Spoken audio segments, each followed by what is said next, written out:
Assalaamu calaykum. Sidee u dooran kartaa hadaf wacan? Waxaad ku dooran kartaa hadaf wacan adiga oo naftaada u dooraya waxyaabaha wacan ee ku horseedaya guusha, balse naftu waa ay neceb tahay inay samayso. Haddaba waxaad ku dooran kartaa hadaf wacan ama mustaqbal wacan hadba sida ay naftaadu u jeceshahay waxyaabaha wacan ama se adigu ma tahay qof wacan.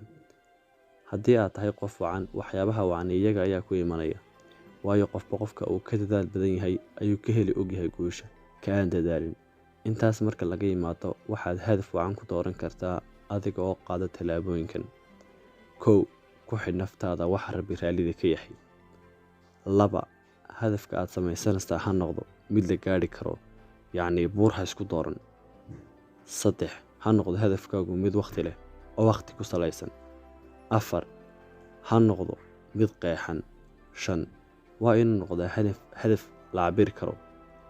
Haddaba waxyaabahani waxay kuu suurtagelinayaan inaad doorato hadaf wacan oo ku raadgeliya una doorto naftaada waxyaabaha wacan. Hal wadiiqo oo wanaag ah oo aad noloshaada qaada waa mid kuu suuragelinaysa inaad ka dhabayso hadafkaaga oo aad ka rumayso. Hal wadiiqo oo kale ayaa jirta oo aad ku dooran karto hadaf wacan. Taasina waxay tahay inaad ka bilowdo barashada cilmiga diiniga ah, waayo waxaad kala baranaysaa wixii wanaagsan iyo wixii xun. Barashada cilmiga diintuna maaha wax la yareysan karo, ee waa wax aad u muhiim ah. Ugu horeynba sababta adduunyada laynoo keenay maaha inaynu iska ciyaarno, ee waa inaynu Ilaahay caabudno oo aynaan u shariik yeelin, yacni cid kale aynaan la caabudin. Haddii aad barato cilmiga diiniga ahna waxaad tahay qof wax badan og, wax badanna u baxsan yihiin. Xadiiskan nebigu wuxuu ku leeyahay sallallahu calayhi wasallam, wax la barto waxa ugu khayrka badani waa culumta shareecada. Haddaba haddii aad rabto inaad guulaysato, waxaad u baahan tahay inaad ahdaaf samaysato. Hadaf la'aan wax kuu suurtagelaya ma lahan.